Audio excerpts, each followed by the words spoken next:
shuncha uy ko'rganman, lekin bunaqasini ko'rmaganman. Inshaalloh bu uyni kimga ravo ko'rsangiz, hoziroq o'sha insoningizga jo'natib qo'yinglar. Mana buni qaranglar.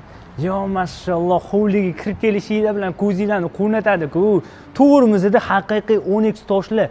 Fasadlariga to'xtaladigan bo'lsak, hammasi naturalniy travestin tosh qilingan. Sizlar bu uyni fasadini ko'ryapsizlar. Sizlar bu uyni ichida qilingan ishlarni ko'ringlar, og'zinglarni ochib qolasizlar. Tayyormisizlar? Birgalashib bu go'zallikka sayohat qilamiz. Qani ketdik. Bu uyimizga qaranglar, kirib kelishinglar mana shunaqangi chiroyli hol, mягкий zonalar qilib qo'yilgan. Ana endi kelinglar, sizlarni ayollarimizni ko'proq vaqtini o'tkazadigan oshxonaga olib kiraman. Oshxonani qaranglar. Yo mashalloh, juda ham chiroyli ma'murlari kvars toshlar bo'lingan. Aytgancha bu uyimizda полностью умный дом. Qaranglar, men bu uyga kirib, ключатель qidirib qoldim-da. Mana spalniya, birinchi etajda spalniyasi. Kiryapman-da, ключатель qidiryapman. Qani desam, qaranglar. Уже mana mashaqatda o'rnatib qo'yishgan mana.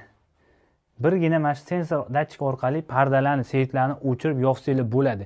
Shaxsan menga juda ham yoqdi. Birinchi etajimizdan spalnisini ko'ring. Chiller sistema, Wi-Fi kolonkalargacha o'rnatib qo'yilgan.